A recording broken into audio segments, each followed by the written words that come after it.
Baik, Assalamualaikum warahmatullahi wabarakatuh. Saya coba untuk menjelaskan bagaimana step-step untuk memulai merun data, mengolah data dia di software WinDApp.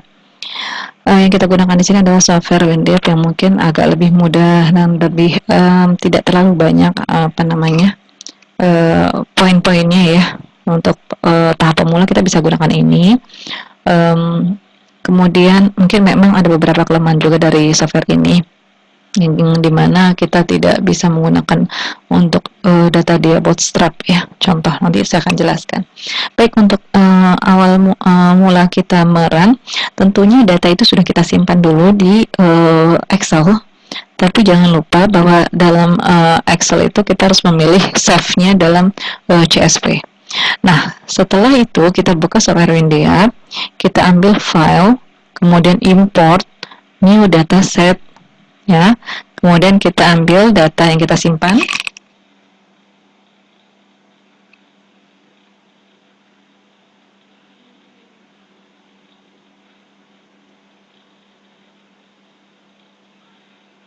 Ya, ini ya. Kemudian kita open. Nah, ini datanya sudah terimport dari Excel, pindah langsung ke, jadi kita nggak perlu ngetik lagi, pindah ke WinDApp ini. Nah, tapi perlu kita cek dulu, memastikan apakah memang sudah benar, mana yang menjadi bagian output dan inputnya.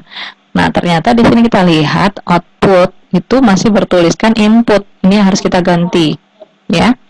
Nah, kalau tidak, berarti tidak bisa kita run, makanya kita ganti dulu menjadi output.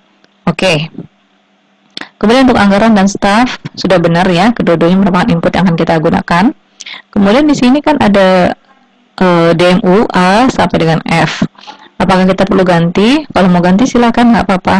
Tapi kalau tidak pun tidak masalah, karena nanti yang dibaca dalam software ini langsung hasilnya adalah bukan lagi menuliskan ABCD, tetapi menggunakan form 1, 2, dan seterusnya. Jadi kita abaikan pun nggak masalah, ya.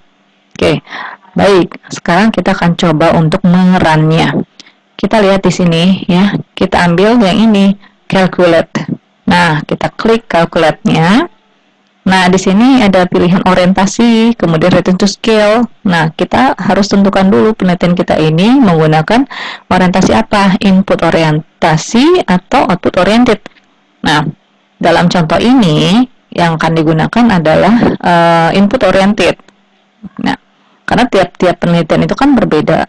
Misalkan seperti penelitian saya yang lebih ke sektor publik, saya menggunakan bukan input oriented tetapi output oriented. Yang biasanya yang sifatnya kayak keuangan, perusahaan-perusahaan, kemudian perbankan, biasanya dia umumnya juga menggunakan yang input oriented. Nah, return to scale. Nah, return to scale-nya ada dua pilihan opsinya, constant atau variable. Memang kecenderungannya yang digunakan adalah variable return to scale. Kenapa? Karena tidak mudah untuk kita memastikan dengan tepat bahwa setiap penambahan input itu akan disertai dengan peningkatan output dalam jumlah yang sama. Itu kalau konstan. Umumnya tidak demikian, makanya kecenderungannya lebih banyak yang menggunakan variable return to scale. Karena jumlah peningkatan itu tidak persis sama antara input ataupun output yang dihasilkan. Baik, untuk contoh saja, dalam penelitian ini kita gunakan yang constant return to scale, jadi kita tidak perlu ganti ya. Kalau mau ganti tinggal dipilih aja, klik aja ini. Nah, karena kita gunakan constant cukup. Kemudian calculate-nya, penelitian ini hanya melihat nilai efisiensi dia saja, sehingga untuk keperluan itu kita cukup memilih yang pertama, yaitu dia one stage. Kalau dia two stage, dia biasanya setelah dapat nilai efisiensi dianya, kemudian diestimasi kembali ataupun diregresi. Contoh misalnya kita dapatkan nilai efisiensinya, kemudian kita ingin tahu faktor-faktor apa sih atau variabel independen apa saja yang mempengaruhi efisiensi. Nah, itu kita kan akan melakukan running data yang kedua kali, yaitu disebut sebagai dia two stage. Nah, karena ini kita cuma satu kali aja untuk menghitung nilai efisiensinya, maka kita gunakan dia one stage. Nah, kemudian kita bisa pilih summary ataupun firm by firm result. Ini sebenarnya nggak jauh beda, tetapi mungkin yang akan lebih banyak hasil luarannya lebih komplit ya, kita bisa gunakan yang summary. Pada dasarnya kalau sudah menggunakan ini ataupun ini sebenarnya hampir sama ya, tampilannya bersama, kontennya juga bersama. Kita ambil yang summary. Kemudian execute. Nah, kita close saja. Oke, baik, hasilnya seperti ini. Nah, kita coba. Nah, ini sebenarnya sama dengan hasil ringkasan yang sudah saya share tadi di PowerPoint ya. Di PowerPoint. Nah, mungkin saya tidak usah tampilkan yang PowerPoint-nya biar tidak bingung. Nah, saya ingin mencoba menginterpretasikan hasil olahan ini. Di sini nanti akan muncul seperti ini. Yang pertama kita lihat cukup ini saja. Ini udah cocok ya, CRS. Nah, kemudian akan muncul nilai technical efisiensinya.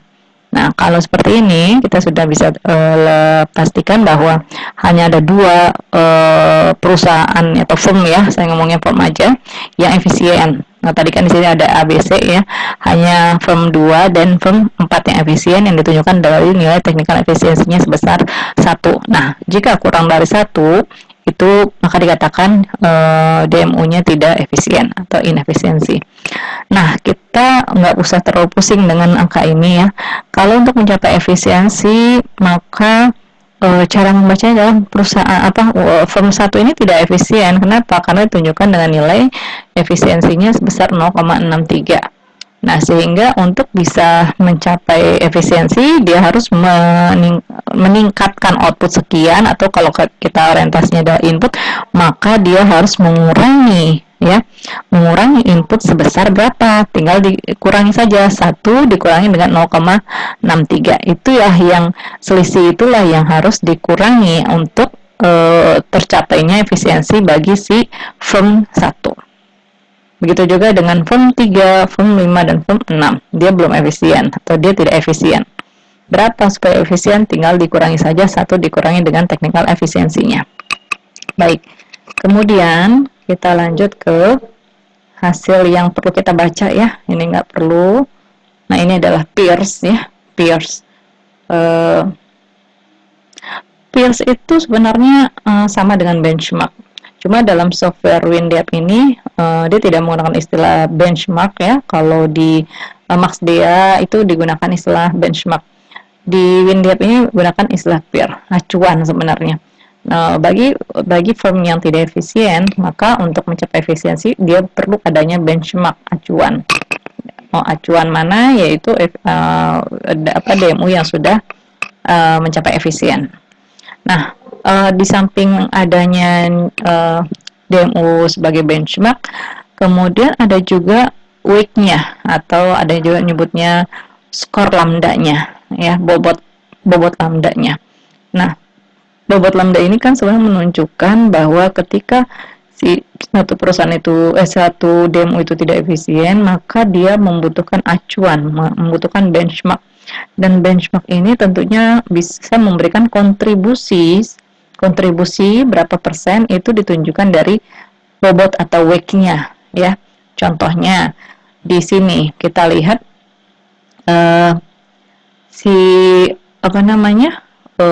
firm 1 kan tidak efisien, maka dia memiliki peers yaitu 2. Jadi agar firm 1 ini efisien, maka dia harus mengacu pada benchmarknya yaitu firm 2. Berapa besar acuan itu ditunjukkan dari 0,759. Artinya apa? Firm 2 dapat berkontribusi sebesar 75,9% bagi tercapainya efisiensi si firm 1 gitu ya. Jadi bobot ini menunjukkan berapa besar kontribusi yang bisa digunakan ataupun yang menjadi acuan bagi si firm 1 untuk mencapai efisiensi.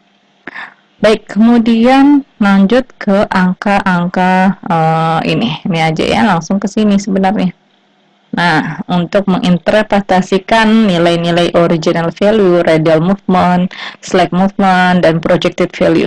Jadi hasil keluaran inilah yang perlu diterjemahkan. Contohnya, kita akan bahas ke form 1. Dimana ketika kita tahu form 1 ini belum efisien atau tidak efisien, yang ditunjukkan dengan technical efficiency 0,633, dan sudah diketahui tadi Peirce atau lambda-nya di sini ya, bisa kita lihat. Lalu apa yang harus dilakukan bagi si form 1? Nah, di sini nilai original value itu adalah nilai awal, nilai mula-mula, nilai aslinya. Ya, untuk penggunaan outputnya, input dan input 1 dan input 2 yang tadi dicontohkan ya. Input satunya adalah anggaran dan input 2-nya adalah staff. Ini nilai aslinya. Nah, kemudian ini dianggap nilai-nilai ini dianggap belum tidak efisien. Maka apa yang harus dilakukan? Karena dia itu menggunakan input oriented, jadi output itu kita anggap tetap, tidak bisa kita rubah, tidak bisa kita naikkan lagi. Yang bisa dirubah apa? Yaitu inputnya. Nah, prinsipnya input oriented ini adalah membacanya adalah bagaimana kita meminimalkan input untuk mencapai output tertentu. Nah, di sini projected value itu adalah nilai yang kita targetkan, yang kita harapkan untuk mencapai efisien. Kalau contoh di sini input 1 yaitu anggaran tadi sebesar 6 dianggap tidak efisien, yang bisa dilakukan adalah mengurangi anggaran tersebut. Menguranginya berapa? Dilihat dari nilai radial movement-nya. Kurangkanlah sekitar 2,2 untuk bisa mencapai projected value sebesar 3. Nah, 3,7 inilah yang dianggap efisien. Jadi penggunaan input sebesar 3,7 itulah yang ideal atau yang efisien untuk mencapai nilai projected value-nya. Nah, untuk yang kedua tadi kan adalah staff yang digunakan mula-mula oleh si form 1 ini, staffnya sebanyak 30. Ternyata ini tidak efisien, maka dia harus kurangi berapa? Kurang lebih 11 orang lah, anggaplah orang ya. 11 orang staff harus dikurangi. Sehingga penggunaan staff yang efisien bagi si form 1 adalah pembulatan aja 19 orang. Gitu.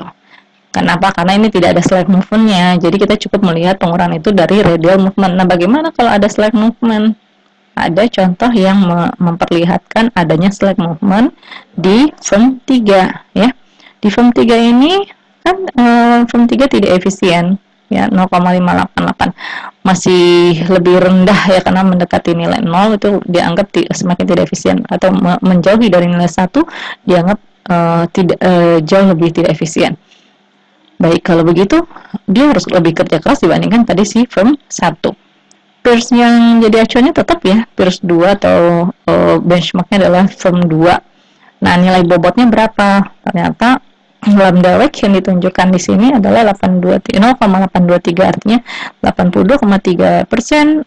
Peirce 2 dapat memberikan kontribusi bagi peningkatan atau bagi tercapainya efisiensi si form 3. Nah, kita lihat di sini ada slack movement. Nah, kalau tadi saya sudah jelaskan radial movement adalah nilai yang harus dikurangi, ternyata di input 1 si form 3 ini bukan hanya dia harus mengurangi sejumlah 3 tadi ya anggaran ya, tetapi dia juga harus menambah pengurangan anggaran tadi sebesar setengah. Nah, jadi dia 2 kali dikuranginya. Kenapa? Karena slack movement ini dianggap yang lebih lebih optimal. Jadi kalau dia mau lebih idealnya lagi, maka dia bukan hanya ngurangin radial movementnya saja, tetapi dia harus menambah pengurangan terhadap anggaran tadi sebesar 0,5. Jadi tinggal dijumlahkan aja, bahasa mudahnya adalah tinggal jumlahkan saja radial movement dan slack movement bagi si form 3 pada penggunaan input 1. Sehingga projected value yang diharapkan yaitu sebesar 4 untuk anggaran dan 20 untuk staffnya. Itu. Jadi untuk slack movement sekali lagi bahwa setelah kita kurangi dengan radial movement, maka itu belum cukup, tapi dia harus mengurangi juga dengan nilai pada slack movement.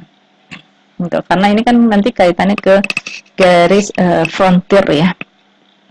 Baik, itu cara membaca hasil output pada olahan data dia. Saya rasa ya, mungkin jika ada yang mau ditanyakan bisa kita lanjutkan. Saya cukupkan